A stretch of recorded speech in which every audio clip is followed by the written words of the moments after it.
modify ini kena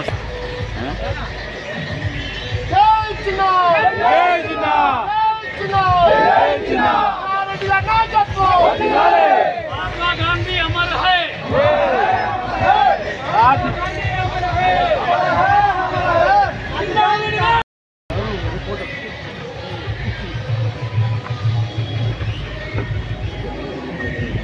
करता पण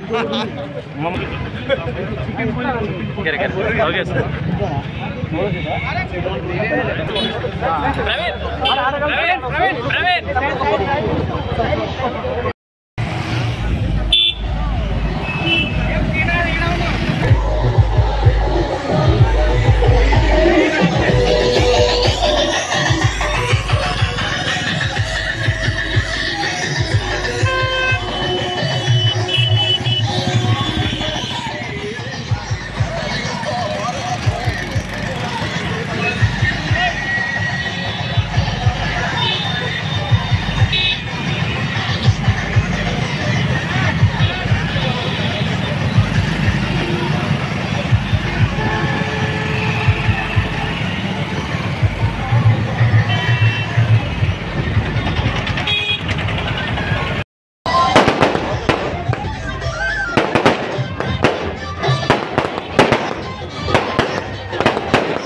रेवत रेड्डी गारी नायकत्व सोनिया गांधी गारी नायकत्व मल्लिकार्जुन खड़गे नायकत्व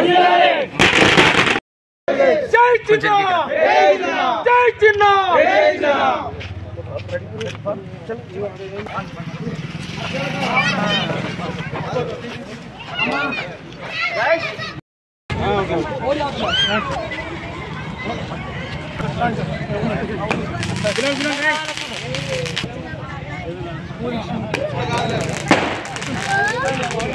అంత శోభా తీశారు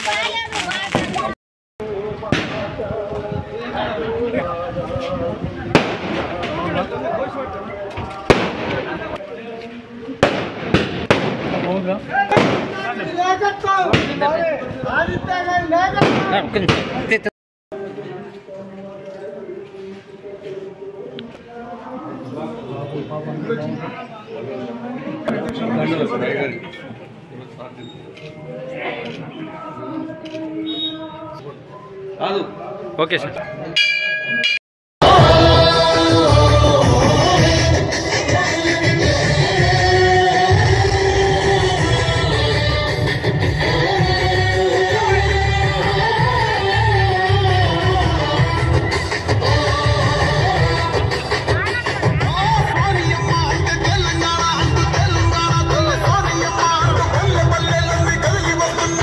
తెలంగాణలో వచ్చిన చేతులే పరిపాలన ఇక చెయ్యాలి.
సార్ సార్ ఒక నిమిషం కూర్చోండి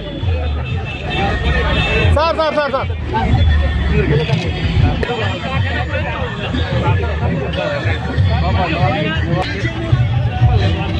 వస్తలే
పులిని కొట్టేదెవరు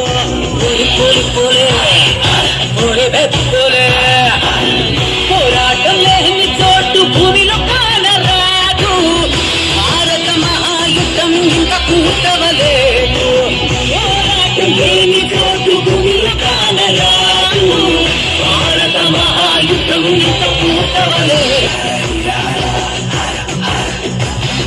పోలి పోలి పోలి బెప్పులి బయటకొచ్చినది పెద్ద పులి మగవారి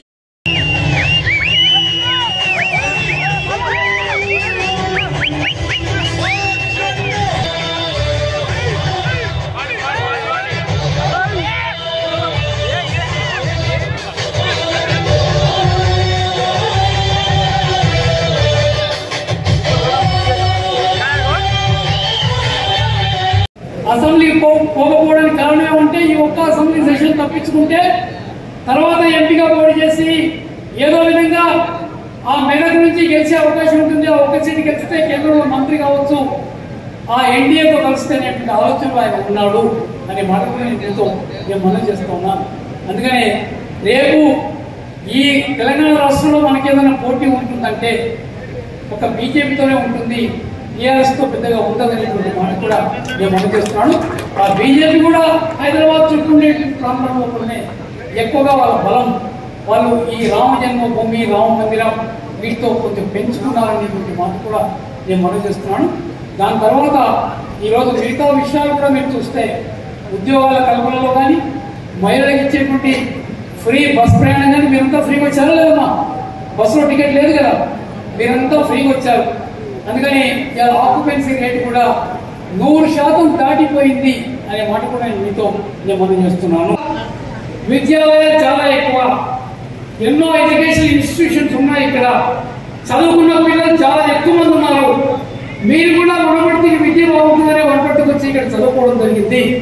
అలాంటి ఈ విద్యార్థులకు ఈ చదువుకున్న వాళ్లకు నిరుద్యోగ సమస్య లేకుండా ఒక డిస్ట్రిక్ట్ ఇండస్ట్రియల్ సెంటర్ ఏర్పాటు చేస్తే బాగుంటుంది అనే మాట కూడా నేను వారికి కోరడం జరిగింది. 2000 ఎకరాలు కనుక మనం చూపించగలిగితే మనకు ఇండస్ట్రియల్ సెంటర్ తొందరలోనే వస్తుందనేటువంటి మాట కూడా నేను సవినీయంగా నేను మనం చేస్తున్నాను. అదేవిధంగా మనకు మెడికల్ కాలేజ్ వచ్చింది గత ప్రభుత్వంలో, ఇంజనీరింగ్ కాలేజ్ వచ్చింది గత ప్రభుత్వంలో, నర్సింగ్ కాలేజ్ వచ్చింది గత ప్రభుత్వంలో. అగ్రికల్చర్ కాలేజ్ వచ్చింది కదా ప్రభుత్వ హయాంలో. వీటన్నిటికీ ఇలా మెడికల్ కాలేజ్ బిల్డింగ్ అయితో ఉంది.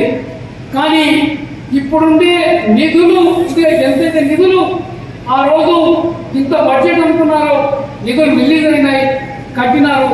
కొత్తగా రిలీజ్ కావాలి, ఇంకా ఎక్కువ రిలీజ్ కావాలి అంటే మన ప్రయత్నం లేకపోతే అవి విడుదలయ్యే అవకాశం లేదు. ముఖ్యమంత్రి గారితో ఒత్తిడి పెట్టి తెచ్చుకుంటేనే వస్తాయి, లేకపోతే లేదు. అందుకని మెడికల్ కాలేజీ పూర్తి చేసుకోవాలి. మెడికల్ కాలేజీ హాస్టల్స్ అబ్బాయిలకు కానీ అమ్మాయిలకు కానీ మనం పూర్తి చేయించుకోవాలి. రేపు రాబోయే రోజుల్లో మెడికల్ కాలేజీ కూడా పీజీ సెంటర్ కూడా ఓపెన్ చేయించుకోవాలి. మన చిరకాల కోరిక ఇంజనీరింగ్ కాలేజ్ గవర్నమెంట్ లో రావాలని కోరుకున్నాం, అది కూడా వచ్చింది. ప్రస్తుతం మనం కట్టుకున్న పీజీ సెంటర్ లోనే ఇంజనీరింగ్ కాలేజ్ నడుస్తూ ఉంది. పీజీ సెంటర్ పిల్లలు ఇలా మళ్ళీ అదే యథావిధిగా degree college, main degree college లోపలనే సిల్ఫ్ సిస్టమ్ పైన కాన్సెప్ట్ నడుస్తూ ఉన్నాయి. అందుకని ఇంజనీరింగ్ కాలేజ్ కూడా స్థలం చూసుకొని దాన్ని కూడా మనం ఈరోజు బిల్డింగ్ డబ్బులు తెచ్చుకోవాల్సిన అవసరం ఉందనేటువంటి మాట కూడా నేను సవనీయంగా అనుభవిస్తున్నాను. రాయచూరు మాచర్ల నా చిన్నప్పటి నుంచి కూడా నేను వింటా ఉన్నా. కానీ ఆ రాయచూరు మాచర్ల వరకు పోలే. కానీ రాయచూరు గద్వాల వరకు రైల్వే లైన్ పూర్తయింది, రైలు కూడా నడుస్తుంది. మన వాళ్ళు పట్టించుకోలేదు కాబట్టి గద్వాల కూడా ఆగిపోయింది, ముందుకు పోలే. నేను మొన్న రేవంత్ రెడ్డి గారు పిసిసి అధ్యక్షుడిగా ప్రచారం పెట్టినప్పుడు నేను చెప్పా, మీరు ముఖ్యమంత్రి అయితేనే మాకు ఈ రైల్వే లైన్, నేను 2014 నుంచి 18 వరకు ఎమ్మెల్యేగా మీ ఆశీర్వాదంతో గెలుపుని ఆయన టీఆర్ఎస్ ప్రభుత్వంలో ప్రతిపక్ష శాసనసభ్యునిగా ఉన్నా.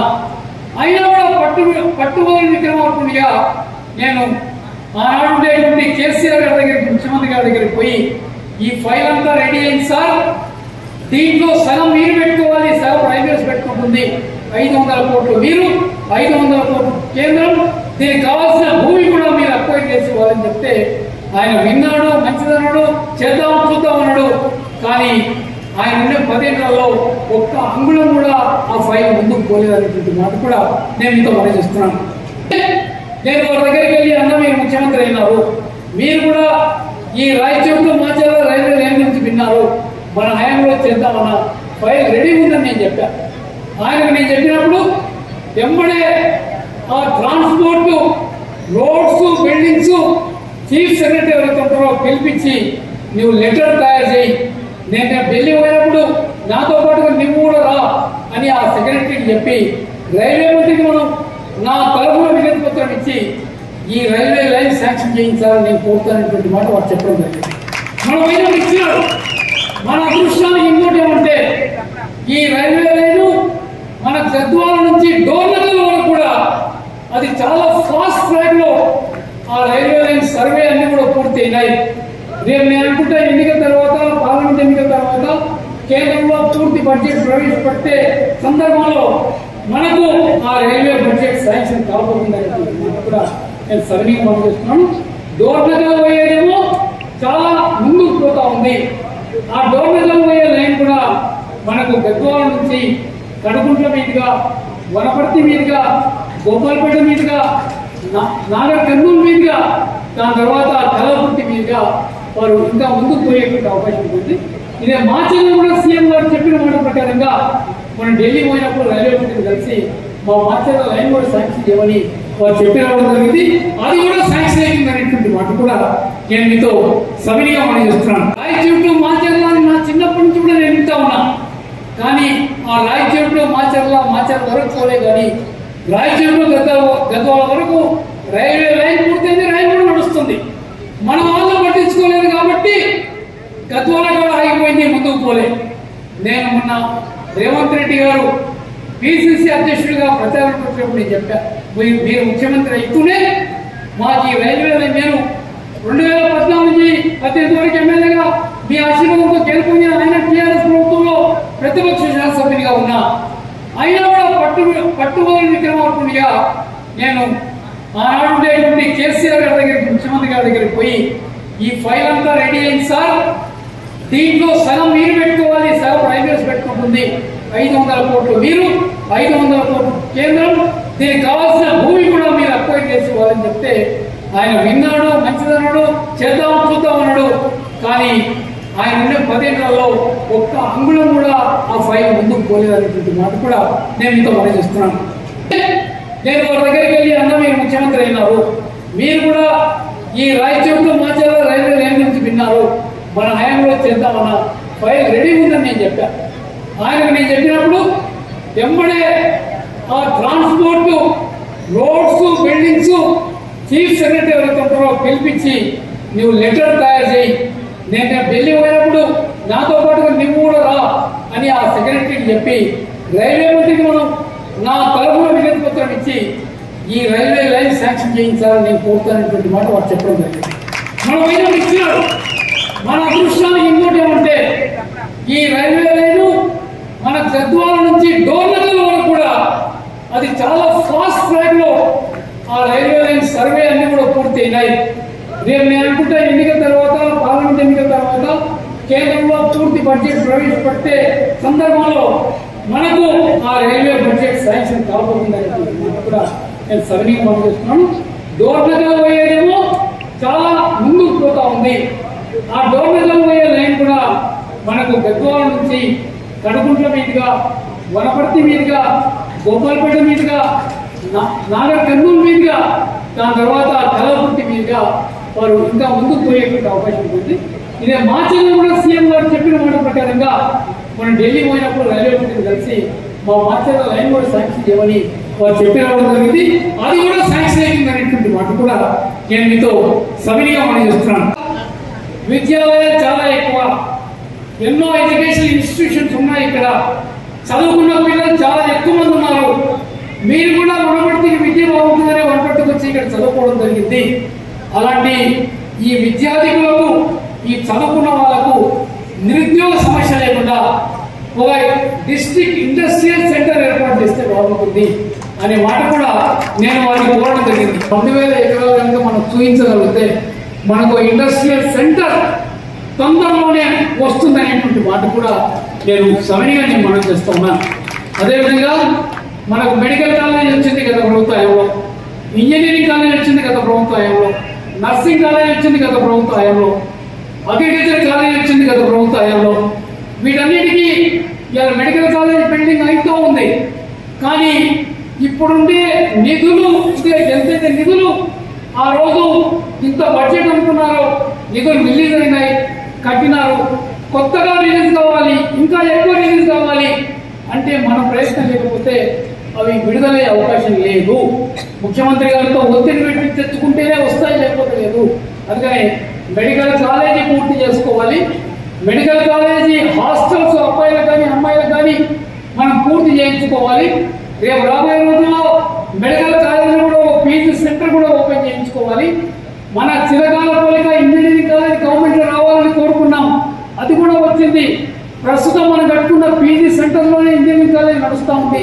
పీజీ సెంటర్ పిల్లలు ఇలా మళ్ళీ అదే యథావిధిగా degree college main degree college లోపలనే సిల్క్ సిస్టమ్ పైన కాన్సెప్ట్ నడుస్తూ ఉన్నాయి. అందుకని ఇంజనీరింగ్ కాలేజ్ కూడా స్థలం చూసుకొని దాన్ని కూడా మనం ఈరోజు బిల్డింగ్ డబ్బులు తెచ్చుకోవాల్సిన అవసరం ఉందనేటువంటి మాట కూడా నేను సవినీయంగా చూస్తున్నాను. 1500 అప్లికేషన్స్ వచ్చినాయి. నిన్న మంగళవారం ఉండే ప్రజావాణి ఉంటే నిన్న 2100 అప్లికేషన్స్ రావడం జరిగిందనే రెస్పాన్స్ పెరుగుతూ ఉంది. మేము చెప్పుకుంటే మా సమస్య తీరుతుందనే నమ్మకం పెరుగుతూ ఉంది. ఆ ప్రకారంగా బాధ్యతతో మేము పనిచేస్తూ ఉన్నాం.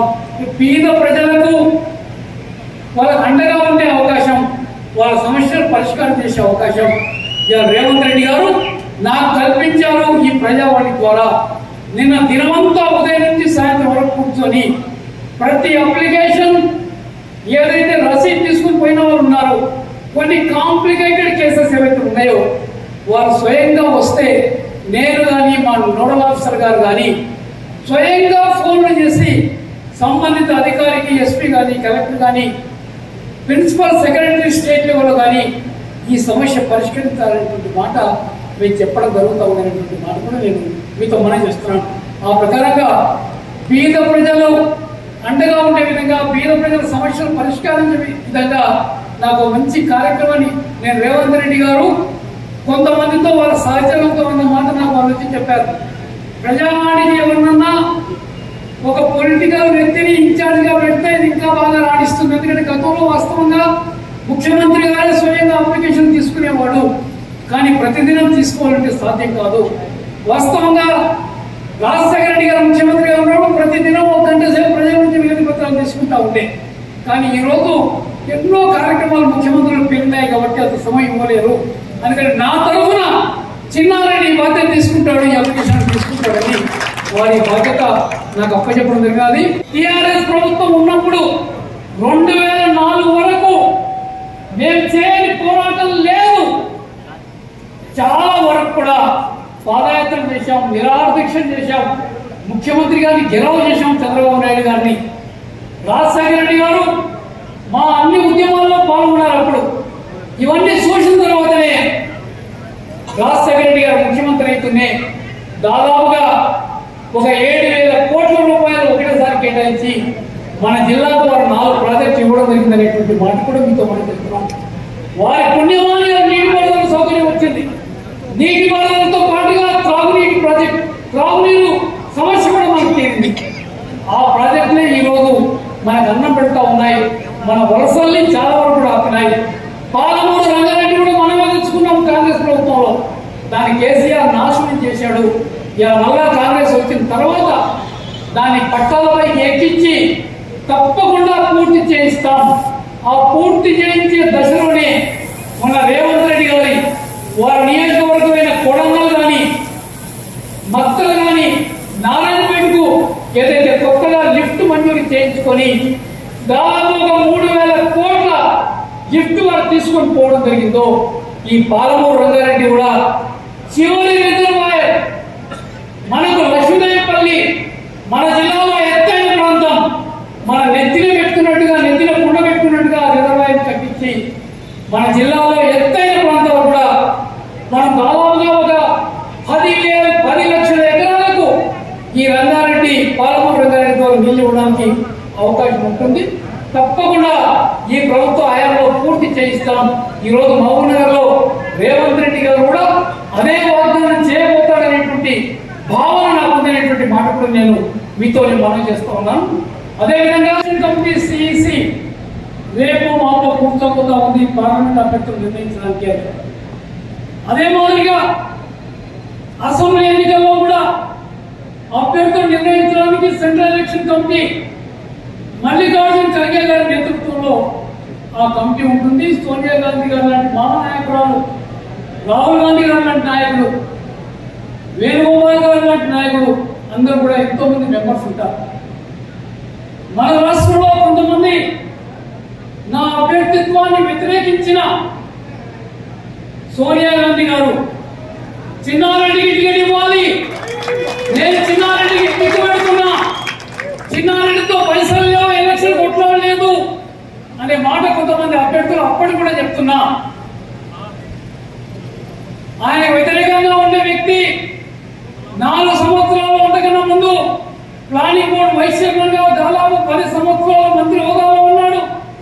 చాలా డబ్బు తేతున్న 100 కోట్లు పెడతాడు చిన్నారెడ్డి, డబ్బు పెట్టలేడు, గెలవలేడు అనే మాట చెప్తే సోనియా గాంధీ గారు అన్నారు. చిన్నారెడ్డి కూడా గతంలో మంత్రి చేశాడు, నాకు జ్ఞాపకం ఉంది. కానీ చిన్నారెడ్డి డబ్బు సంపాదించలేదు కాబట్టి అంత డబ్బు లేదు. మంత్రిగా ఉండి డబ్బు సంపాదించదలుచుకుంటే ఎంతో సంపాదించవచ్చు, కానీ నిజాయితీగా ఉండడం సంపాదించలేదు. అందుకనే రేవంత్ రెడ్డి గారు చిన్నారెడ్డికి టికెట్ నేను టిక్కు పెడుతున్నా, మీరు ఆయన స్థానం 2వ స్థానంలో లిస్ట్ లో పెట్టినా కూడా 2వ స్థానంలో ఉండి చిన్నారెడ్డిని నేను టిక్కు పెడుతున్నా, టికెట్ ఇవ్వండి, ఎంత డబ్బు కావాలో మీ ప్రదేశ్ కాంగ్రెస్ కమిటీ నుంచి ఖర్చు పెట్టి ఆయన ఎలక్షన్ నడిపి అనేటువంటి మాట కూడా వారికి చెప్పడం జరిగింది. దాని తర్వాత ఒక 10 రోజుల వరకు మనం ఇలాంటి సమావేశం, ఇంతకన్నా గొప్ప సమావేశం, కార్యకర్తల సమావేశం మన పక్కనే ఉండే హిందూగాడులో మనం చేసుకోవడం జరిగినది. కానీ బీఫామ్ ఇచ్చే లోపల మళ్ళా కొంత ఏవేవో తతంగాలు జరిగి నా టికెట్ క్యాన్సిల్ చేయడం జరిగింది. అయినా ఒక క్రమశిక్షణ కలిగినటువంటి కార్యకర్తగా పల్లెంత మాట కూడా అనకుండా కాంగ్రెస్ పార్టీ అధిష్టానం ఏ మాట చెప్తే ఆ మాట కట్టుబడి ఉంటాను అనేటువంటి మాట చెప్పి నేను వైదొలగడం జరిగిందనేటువంటి మాట కూడా నేను గమనిగా మనం చేస్తున్నాను. నీకు ఎమ్మెల్సీ అన్న ఇస్తాం, రాజ్యసభలో ఇస్తాం అనే మాట చెప్పారు. నేనన్నా నాకు ఈ టికెట్ ఇదే మాదిరిగా ఉంటే నేను పోయి బీఫామ్ ఇచ్చింటే నేను గెలిచుండేవాడిని, మిమ్మల్ని ఎవరిని అడుక్కోకుండా మొదటి లిస్టులో మంత్రి అయ్యేవాడిని, నాకుండే అడగపడకుండా అనే మాట కూడా నేను చెప్పడం జరిగినాను. నేను ఈనాడు కూడా అంటా ఉన్నా, నా పేరు అదే మాదిరే కంటిన్యూ అయింటే మీ అందరి ఆశీర్వాదంతో ఎన్నికల్లో గెలిచుండేవాడిని. ఈ కాంగ్రెస్ పార్టీ వేవ్లో తప్పకుండా నేను మంత్రిగా, అతి ముఖ్యమైనటువంటి మంత్రిగా ఈరోజు మంత్రివర్గంలో ఉండేటువంటి వాడిని. ఆ మంత్రి నేనేదో సంపాదించుకోవడానికి, నేనేదో ఆస్వాదించడానికి కాకుండా వనపర్తి సంపూర్ణ అభివృద్ధి గురించి, వనపర్తిలో మిగిలిపోయిన పనులు చేయడానికి నేను పూర్తిగా నా మంత్రి పదవిని వాడుండేవాడిని అనేటువంటి మాట కూడా మీతో నేను మనం చేస్తున్నాను. కానీ ఈరోజు క్యాబినెట్ హోదా ఇచ్చారు నాకు, ఈరోజు ప్లానింగ్ బోర్డు వైస్ చైర్మన్ ఇచ్చారు. గతంలో నాతో 2014లో ఓడిపోయిన నిరంజన్ రెడ్డి గారు కూడా ఆ రోజు కేసీఆర్ గారు ఆయన కూడా దగ్గరగా ఉంది కాబట్టి ఆయనకు ప్లానింగ్ బోర్డు వైస్ చైర్మన్ ఇచ్చారు. ఆయన ప్లానింగ్ బోర్డు వైస్ చైర్మన్ ఆ హోదా ఏమాదిరిగా నిర్వహించాడో మనందరం కూడా కళ్ళారా చూశాం. అదే మాదిరిగా ఈ రోజు కూడా నాకు ఆ హోదా ఇచ్చారు, క్యాబినెట్ హోదా. దాంతో పాటుగా రేవంత్ రెడ్డి గారు వారి మనసు తృప్తిగానే ఈ ఉండేటువంటి ప్లానింగ్ బోర్డు వైస్ చైర్మన్ ఒకటే చిన్న సరిపోదు అనే ఉద్దేశంతో వారు ఇలా ప్రజావాణి అని ప్రజాభవన్ యొక్క ఆ ఇనుప కంచెలన్నీ పగలగొట్టి సామాన్య ప్రజలందరూ వచ్చి కష్టాలు చెప్పుకునే విధంగా ఏదైతే కార్యక్రమం ఏర్పాటు చేశారో దానికి నన్ను ఇన్ఛార్జ్ చేయడం జరిగిందనేటువంటి మాట కూడా